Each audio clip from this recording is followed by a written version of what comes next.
or can't join us. And then I'm going to post the recording to the event calendar where you guys picked up this link. So you can feel free to jump on there and share the recording after we're done. This is a provincial-wide call, so we've got people from all corners of the province on here. So we're going to talk to the programs that are all in provincial in scope.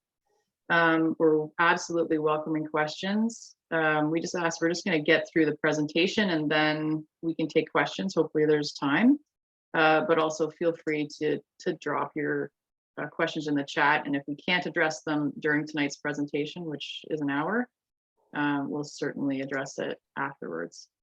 And part of the reason we wanted to connect now is there's still lots of answers that we need to put to paper in regard to our plans, but we certainly wanted to update everybody on where we're at, so you guys can ask your questions and contribute to our planning. As we know, a lot of you probably have some questions about plans for this coming spring, summer, and then our programs next year.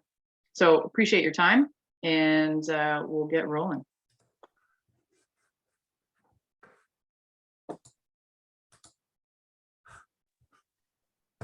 Over to you, Kip. Yeah, thanks everyone. Just to reiterate before we get started, this we will try to get as much information out as we can. I'm sure there'll be questions that we might not be able to answer in this time, but just as Robin sort of alluded to, there are a lot of moving parts, and we know that things have been pretty quiet and with a lot of challenges, and there's a lot of speculation out there about what's going on between the ears and walls of Alpine Ontario. And we just thought we would like to take the opportunity to speak to you directly and provide whatever we can about what we have been doing and what we're planning to do and how we're doing. And when I say we, I mean the province and the clubs from our perspective. And so to start, just Derek, we don't want to dwell on this for too long, but Derek would like to create a little context about what we've been up against the last year or so. Sure. I think, thanks Kip and Robin for setting this up. There's been a lot of headwinds. We started the year pretty much down on our knees coming off of COVID, not dissimilar to our coaches and clubs and probably the families on this call. We had some turnover. We had some challenges with registration. We had a number of things that we were trying to work through, but at the same time, there's been a resolve to be as progressive as possible with the sport.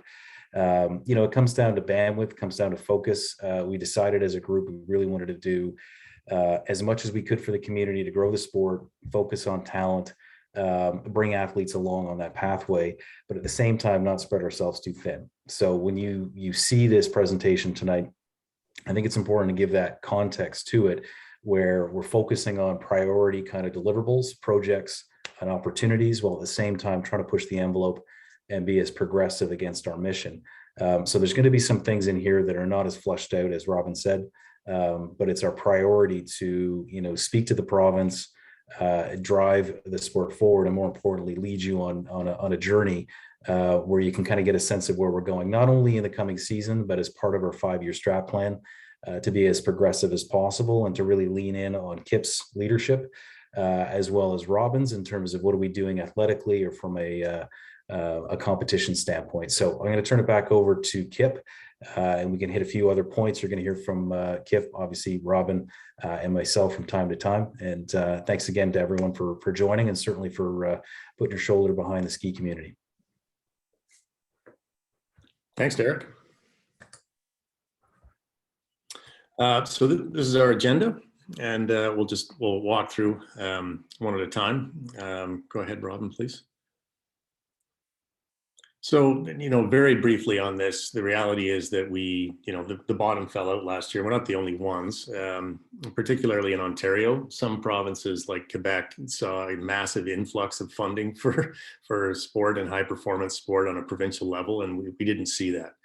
So our office staff was reduced by 75%. And, I know that the impacts of all this were really hard on kids. And that's the the real lesson and what we want to focus on, but the impact on us was real.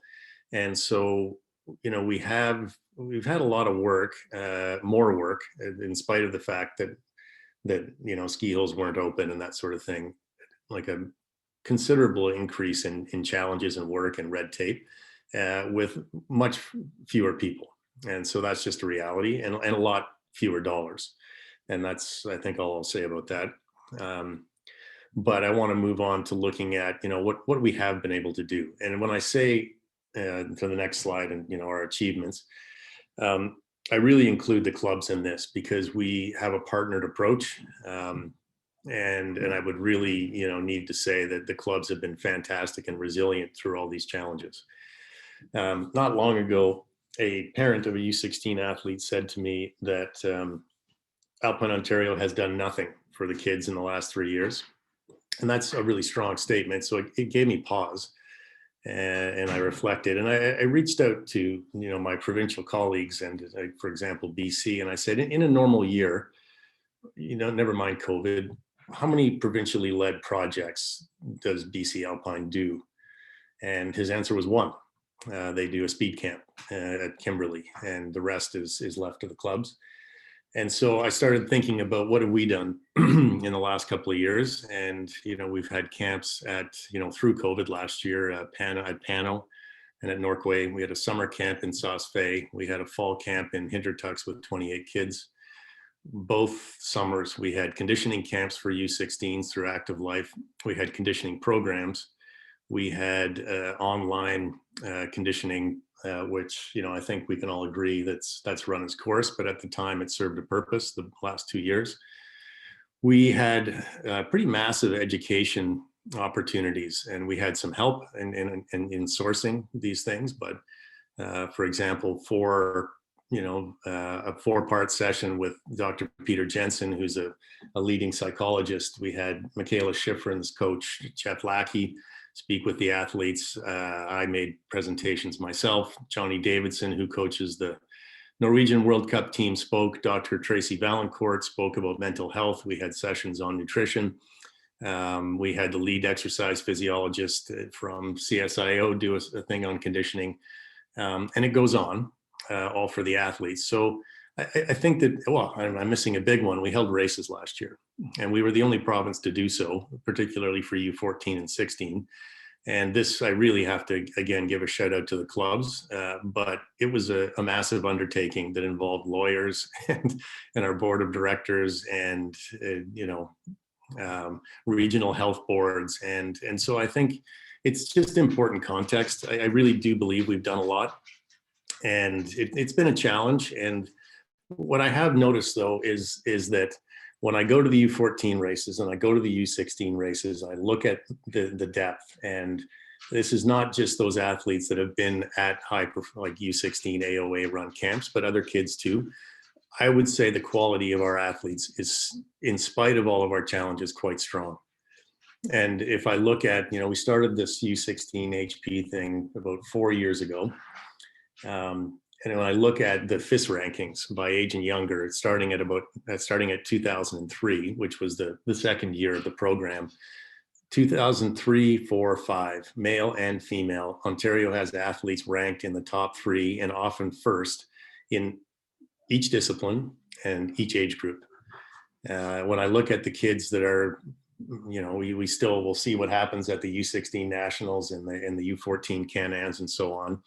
But I think we're going to do okay. So I would say kudos to the athletes and the clubs. And, we've managed to keep rolling. Some of the other things we've done is we created a provincial para team, first ever. It's up and running. I'm going to speak to that a little more.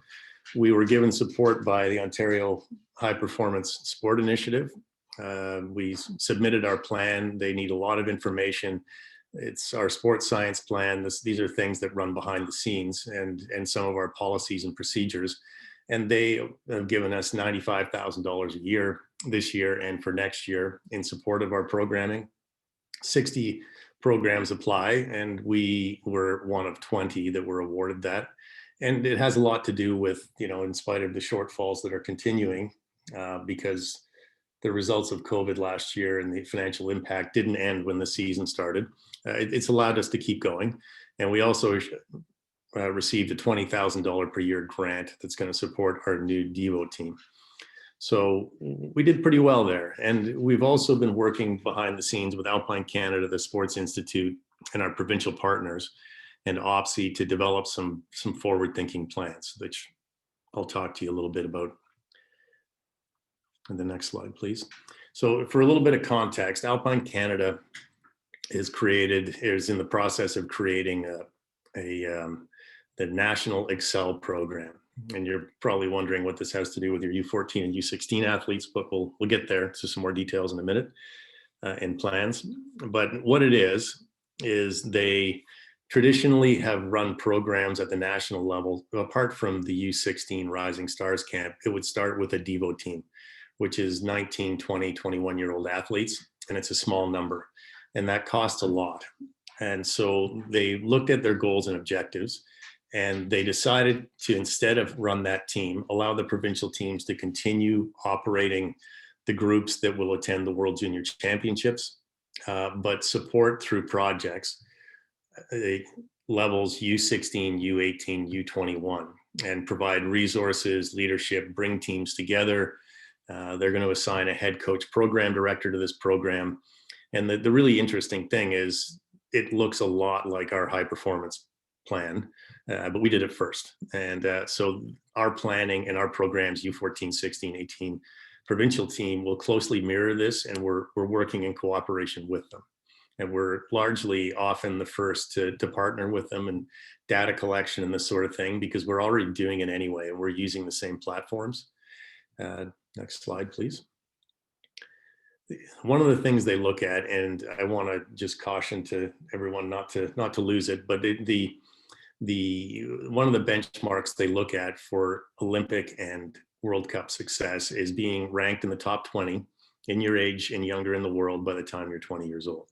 So this might sound like they're going to pursue like something for a limited number of athletes, and it's all about the few, and that's not really where it is. What it says to us is we need to provide robust programming for as many athletes as we can along the pathway, but to strengthen that programming and try to also understand that a lot of people are not going to the Olympics, and they're not, pursuing necessarily that far. But our effort to provide really high quality programming will do two things. It will provide really meaningful ski racing experiences for all the athletes that are in our programs. It'll also provide the vehicle to hit that benchmark with more athletes, so that we do allow a pathway for those that want to pursue it to ski at the highest level. On the next slide, some of the things they're touching on. It's not about chasing points. It's about looking at holistically at the athletes, their performance, yes, but their skills, their fitness, their social, social and environmental issues. And they call this a gold medal profile that looks at all aspects of the athlete. So they want to create environments and opportunities with the right coaches to touch on all these different things. So the reason I bring that up is our high performance program, which we have a slide next. We have a pretty detailed plan, and I'm just going to touch on it here. These are our primary goals. So, developing World Junior Championship, North American Championship medalists by 2024, and then across Canadian ski team, para ski team, ski cross teams by 2026. Really, we're already doing well on the para front, but the Alpine team is really underrepresented by Ontario. And so again, this isn't to say we're going to focus on the few.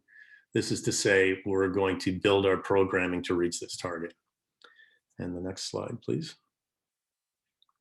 So this is just a snapshot of how we look at it, where, coming in at U14, it's really mostly club run with some education opportunities overlap. We are looking at creating U14 camps, and there are some benchmark events, but this sort of just, I'm not going to get into this in detail, but once we publish our plan and put it on the website, you'll be able to see how it flows from increased involvement at the provincial level to, more of specific program for athletes at U18 and Ontario ski team. But, you know, there are different ways of doing this. And like I said, in BC, you know, at a certain level, the clubs do the lion's share of this. And I'm not saying there's one right and wrong way, but what we have noticed is that bringing the U16s together to have joint projects really helps, through collaboration, unify the message from coaching and elevate the messages from coaching to bring the best kids together, but almost as importantly, or maybe more importantly, bring them from their clubs to work with other kids from other clubs. And since we've been doing it, the number of athletes going on to race FIS, and not just race FIS, but being in more committed programs, has increased.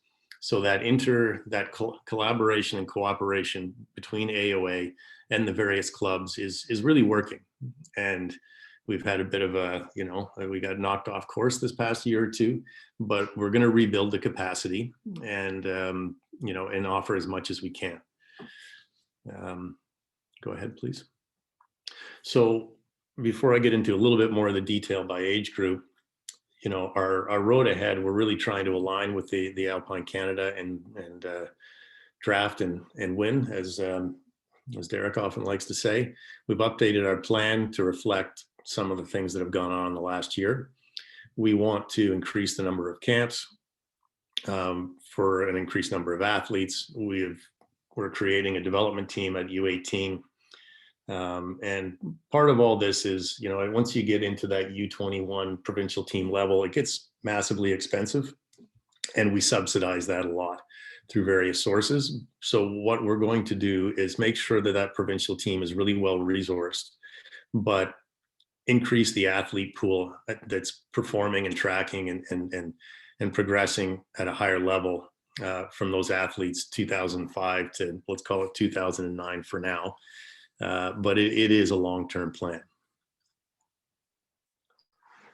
Conditioning, you know, this is always a key factor that I think is underdeveloped. And, you know, it's, I think, a challenge for all programs. But what Matt Jordan is a lead exercise physiologist for the Canadian Sport Institute. And what they are seeing is that many young people, they're seeing physical trends where there's muscle deterioration and regeneration that had previously only been associated with senior citizens or geriatric people. So this is quite alarming. And we know that a lot of our athletes are very fit, but you know, trends with social media and devices coupled with COVID have really accelerated that trend toward lack of physical activity. So we need to bolster this. And we know that, and we're speaking with our physical or our, you know, sports science partners and conditioning experts about how we can do this. Some of the things we will do is have minimum fitness standards for all of our camps and projects and programs. You know, if somebody, let's say, doesn't hit the box jumps they need or something like that, you know, we'll provide an opportunity to improve. But we have had situations early in the U16 programming where there were athletes that came to, let's say, Zermatt, that were laying in the snow by day 3 because they were so tired. So, you know, to come on provincially led projects, we would like to see athletes have minimum fitness standards. We won't be able to run mass testing this spring. We're hoping for the fall. So we're going to, you know, put it to the clubs who all have tools and resources to do this, to run fitness testing.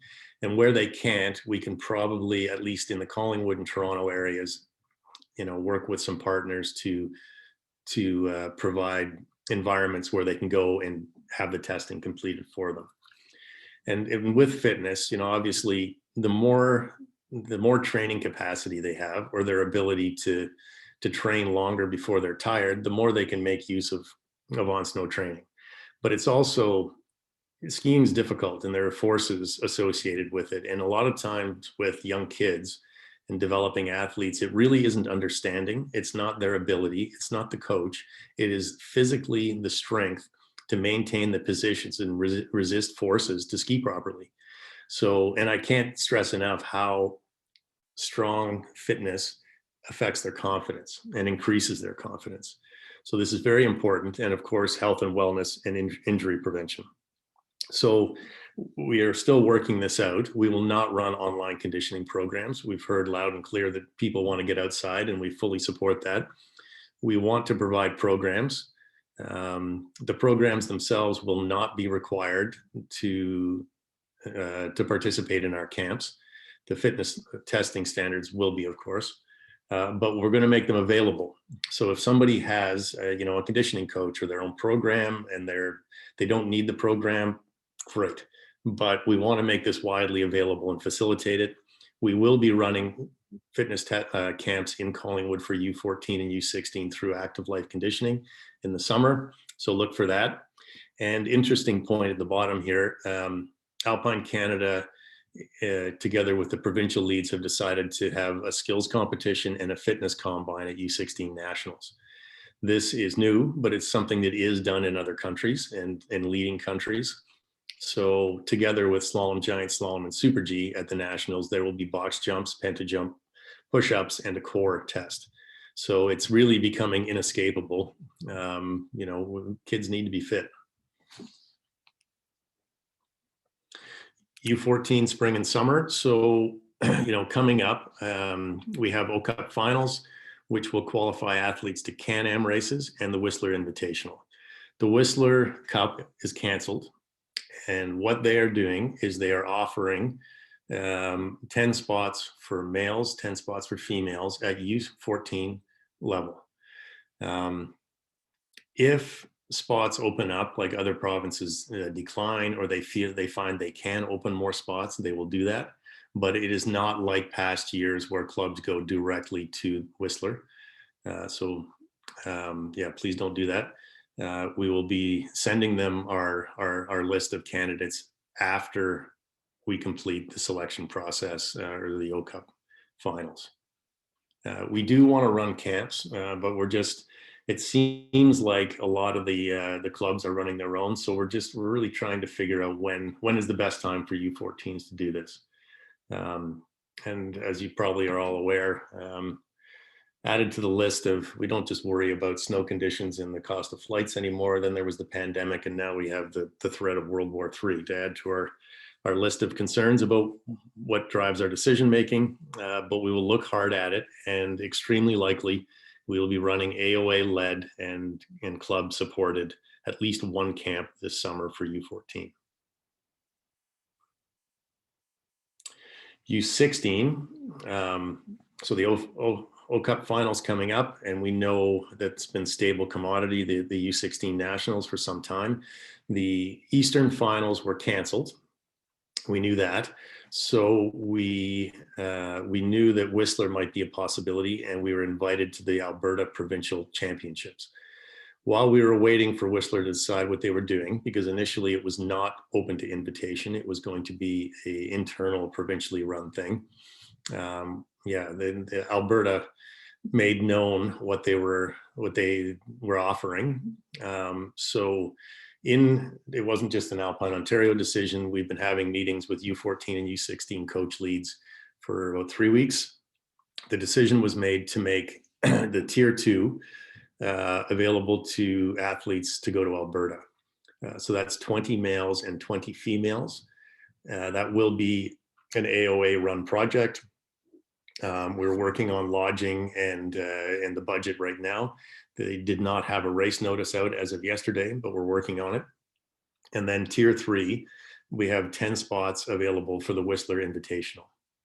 Alberta has 2 Super Gs, 1 GS, 1 slalom, and we're intending to have 2 to 3 days training on site at Nikiska in advance.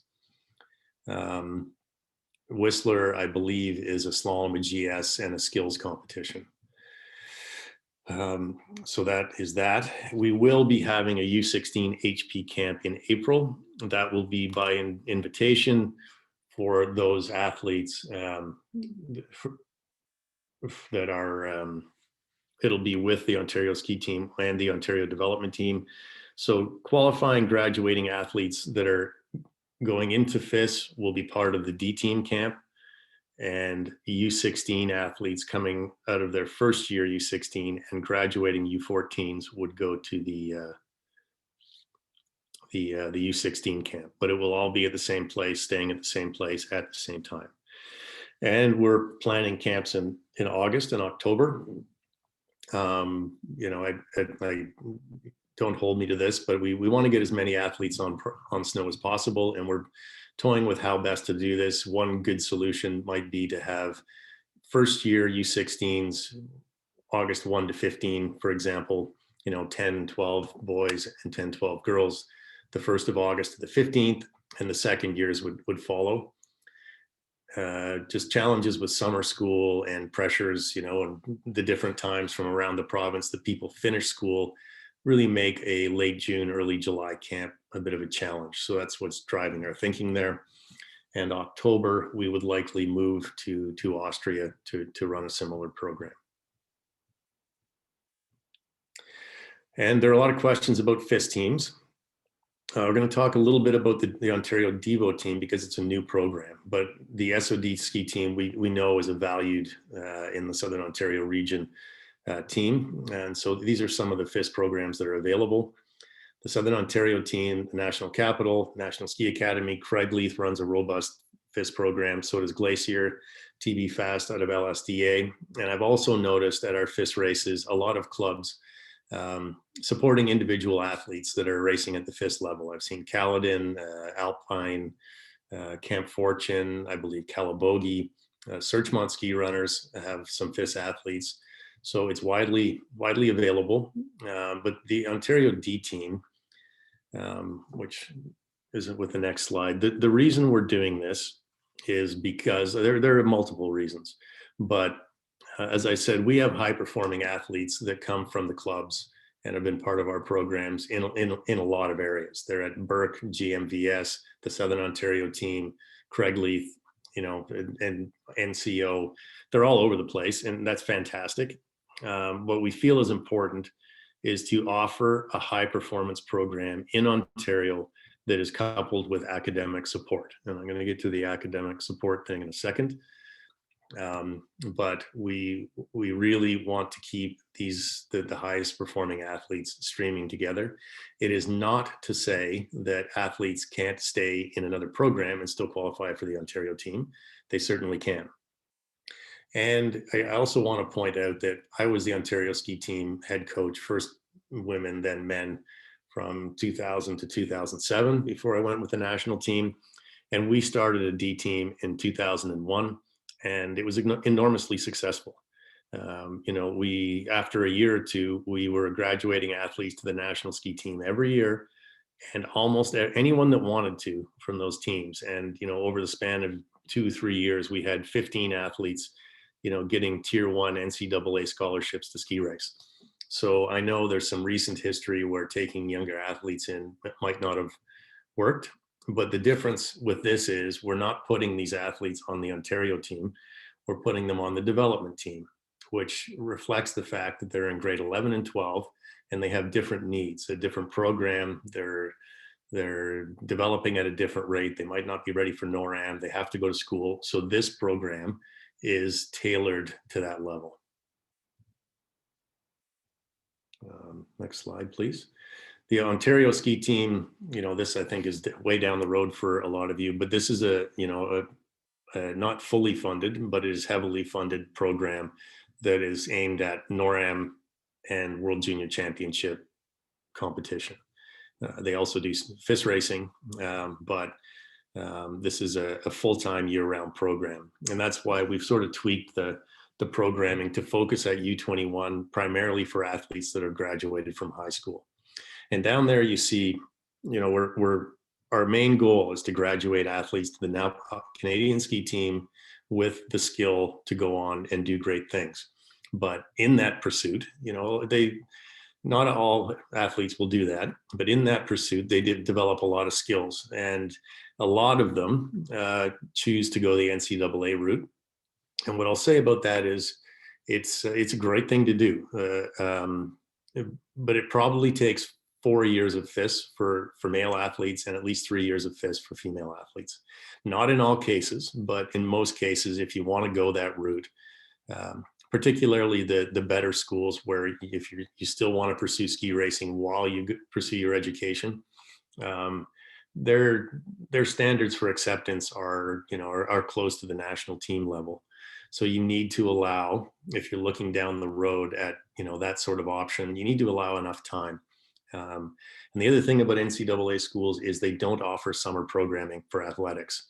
So all of those athletes we see, like Ronnie Remy and our World Cup skiers like Trevor Philp and Eric Reed and so on, that have gone through that route while they ski race, they're training with a team.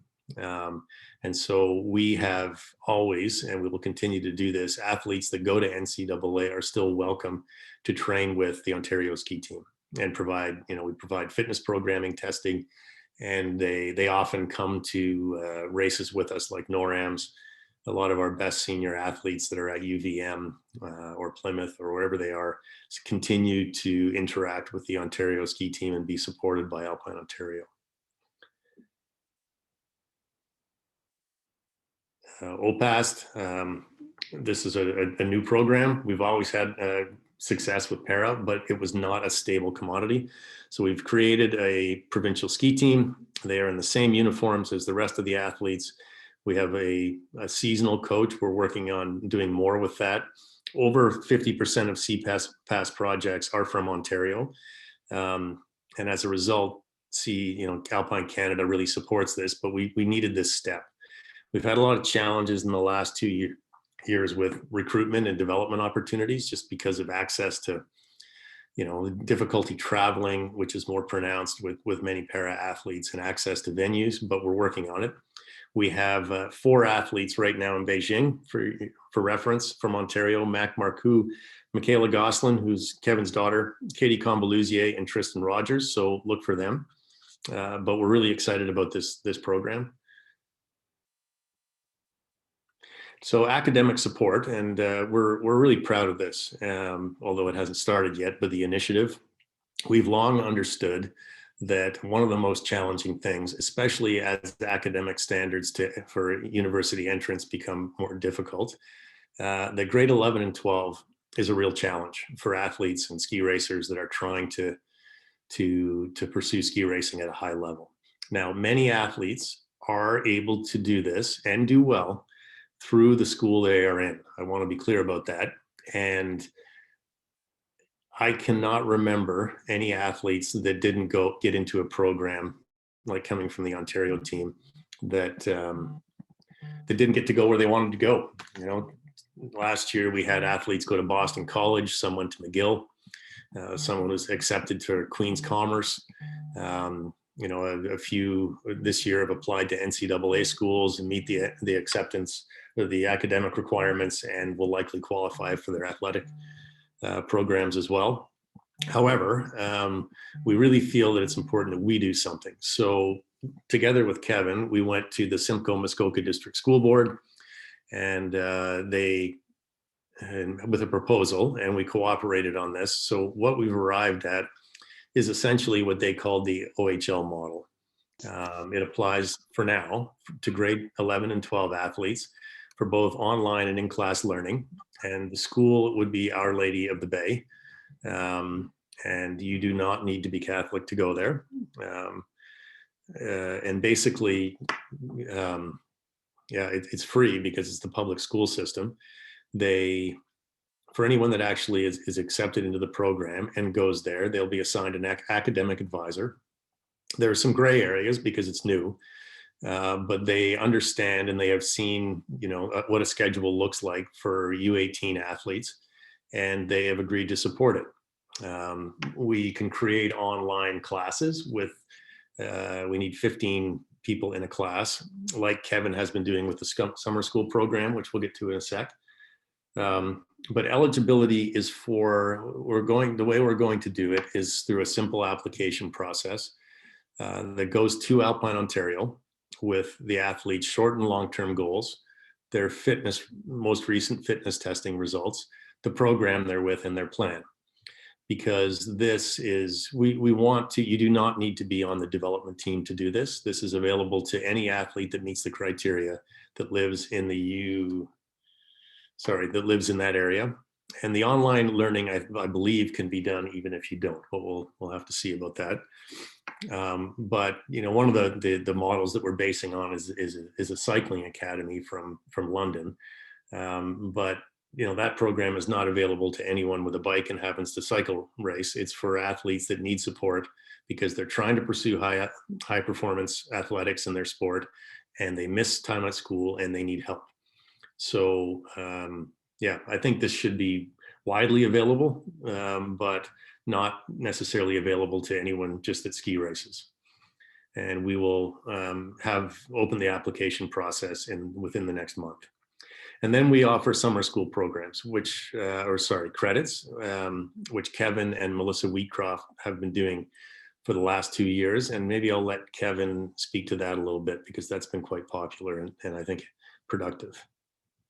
Thanks, Kip. Yeah, I think this will be my 5th summer offering summer school programs for graduating U14 athletes. So that would be students leaving grade 8, moving into grade 9 in the fall, and also first year grade U16 athletes, which would be students that are finishing grade 9 this year, moving into grade 10 next year. So what I offer are 2 grade 10 courses in alternating years. This summer coming up, I will be offering the grade 10 Civics and Careers course, which is a mandatory course for graduation.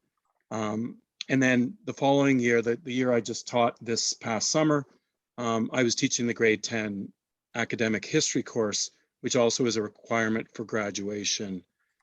So I provide those courses to the athletes. I usually have around 40 or 45 students. They work at their own pace. We usually start the course around the beginning of May. They can work at their own pace, like I said. And the idea is to finish it around the beginning of August, usually when it's time to go away on a ski camp.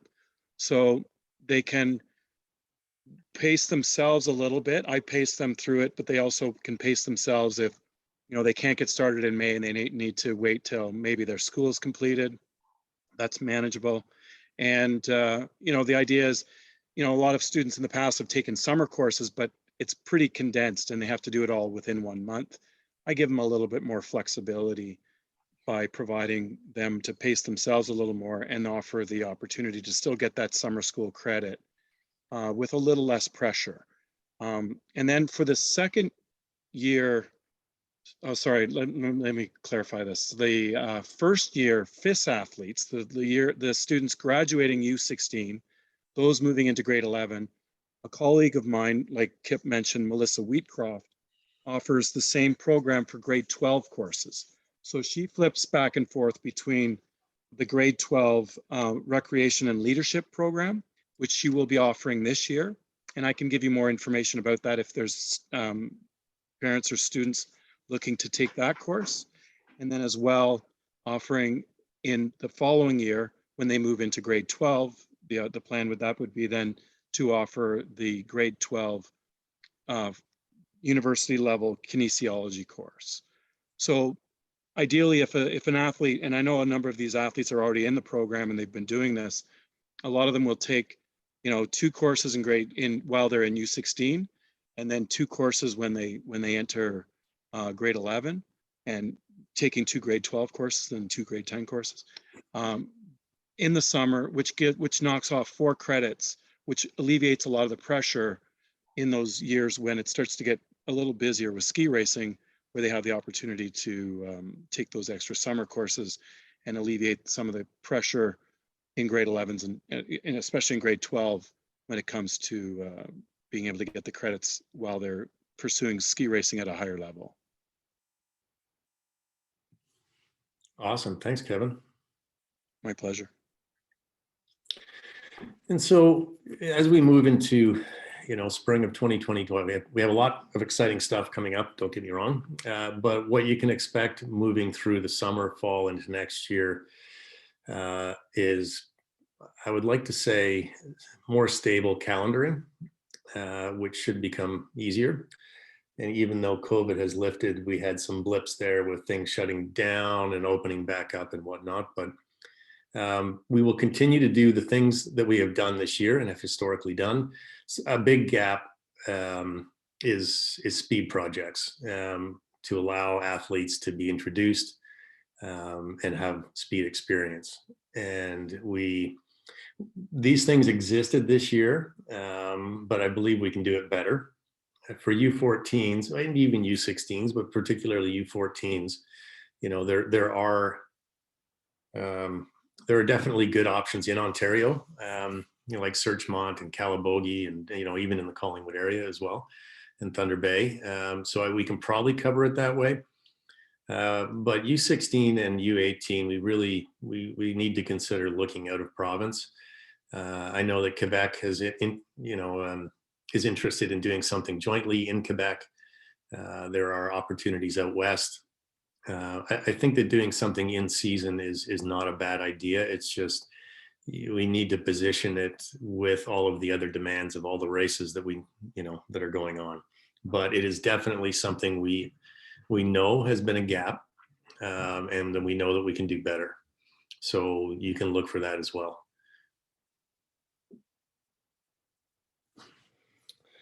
And that's what I got. So I really appreciate everyone joining, and I know there will be questions regarding the upcoming projects as we sort details out. We will, including summer camps, and we are going to make dates and details available in as timely a fashion as we can. Thank you. Well, thank you.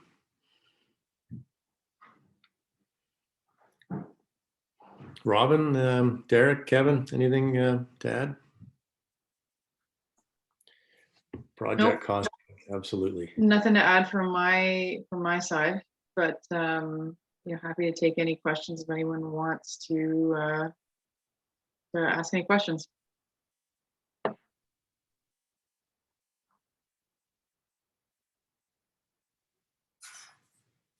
And as I mentioned, the recording will be posted to the event calendar here by tomorrow. So if you jumped on late, you'll be able to review it come tomorrow. Are you making other plans, summer camps? Steve, yeah, thanks for that. We will make that information available as quickly as we can. I'm going to call it by middle to end of next week. And definitely summer plans. We're putting dates on the board right now. And I'll just be forthright about this. Some of the challenges are chilly. There's been no snow in the Santiago area the last few years. We are mostly looking at Europe, but I think you all know that our potential trepidation there, but we're going to move ahead anyway. The qualification process for the April camp is likely going to be based on, O Cup finals, U16 nationals.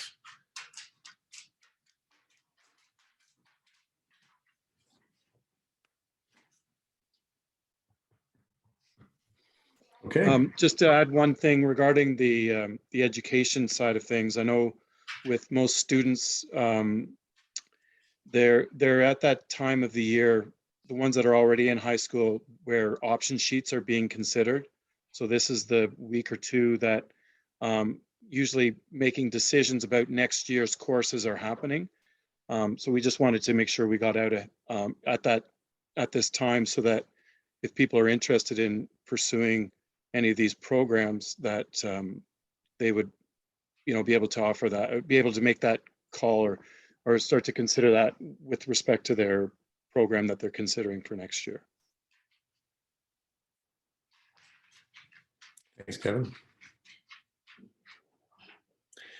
Okay. Well, Can I add one more thing? Sorry, this is also, it's a question I get all the time with the U14s, the graduating grade 8s, and whether or not, I know a lot of parents ask, are they able to take a grade 10 course in the summer before they've even started high school? And the answer to that question is yes, it's not a problem at all. Something, thanks, Kevin, that I know that there will be questions about, the U16 projects that are coming on the board, camps, U14 and 16, and also the development team. We will get that information out as fast as we can. For those that are, specifically interested in the development team for their son or daughter, feel free to reach out to me directly, but it's extremely likely that probably in the week between the O-Cup finals and the U16 nationals, that we will have a meeting specific to that program. In the meantime, I'll be in Collingwood. I'm going to be at the U14s for a day, and then U16 O-Cup finals and the senior national championships will be in the Collingwood area through all of that. So if there are questions about that program and you'd like to meet, I'll do my best to find time, either in person or virtually, and I can provide as much information as I have.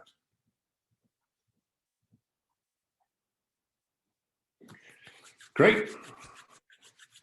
Yeah, Kip, I just wanted to maybe close out. I just want to thank everybody on this call for their interest and, more importantly, their support of Alpine Ontario. We are the culmination of all the energy and input that we get from our clubs, coaches, program directors, families, and the athletes. And today is obviously a new day for us. We're adding, different programs and projects to our pipeline. And, I think that the key takeaway for this group is that, we want to take a sustainable approach. So it's not a flash in the pan. As Kip mentioned, we've got, community members and third parties that are financially supporting us because they believe in the concepts that we presented to you. We have partners and sponsors that continue to want to grow with us. So I saw Val's question in the stream there. We've got a really potent opportunity to take what was the old AOA and continue to evolve. And ultimately, I just wanted to state that the board is 100% behind Kip's vision for HP. And more importantly, where Robin is cooking for competition across the province. And so they're really well backed, and we've got a lot of momentum, and there's work to be done. I don't doubt it. As we said off the top, there's details that are missing, but Kip and Robin are driving the bus pretty fast, but we know where we're going. So we appreciate everyone's patience. And then the other thing is, obviously there's some questions related to academics and what that support looks like. And thank you, Kevin, for speaking to it. Let's be mindful of the school board and not inundating them too much too quickly. Let us get our ducks in a row, publish some qualified information so you can make some smart decisions. And as Kip has made himself always available, funnel those questions, concerns, opportunities in his direction, just so we can save our friends at the school board from being overrun, because they're trying to close out the year with style as well. So anyways, that's it for me, but thank you for everyone's interest. Kip. Thanks very much for that, Derek. I had not seen Val's question, and it's a good one, but it's not, when I say that Quebec has received government funding, it's not like Ski Quebec Alpin applied for something or hustled and got a lot of funding. The Quebec government invested in sport broadly, and they do that always over the government of Ontario. They have a Ministry of Sport. We have the Ministry of Sport, Culture and Tourism. Our closest comparison is the high performance funding that we have worked very hard to achieve. And, we have had an open sharing process about how we are funded and what our budgets are. Our budgets tend to be very similar across the major provinces. How they're funded is different. And Ontario actually receives more in sponsorship dollars revenue than Ski Quebec Alpin. They were given massive amounts of money through COVID to keep sport alive. If you think that's unjust, the way we did not receive a lot of funding in Ontario through the COVID era for sport, please call your local MP, because I tend to agree with you. But we're grateful for the support we have received from the government and to our sponsors. And I wish we received that kind of government funding, but we don't. And we're not the only sport. That's across all sports in both provinces. So I hope that answers the question. Okay, well, thanks very much, everyone. Really appreciate you taking the time on a Thursday afternoon, evening, and I'm really looking forward to seeing you all at the races in the next couple of weeks. Thanks, everybody. Thanks, Thanks, everyone. Good luck, everyone. Good luck to Michaela. Thank you. Go, Michaela. Big race tomorrow at 9 p.m. I'm What are already you watching? nervous. Which one is it? The downhill. Oh, Yeah, they've had 3 training runs already, and they're on the same track as the able-bodied skiers. So Wow. Wow. I think that bowl's pretty. I don't think TV does it justice how steep it is in there. wow. So it's going to be a good challenge for these guys. Cool. But it sounds like Mac Marcoux's skiing well. He's skiing fast. I think he'll be a favorite for sure.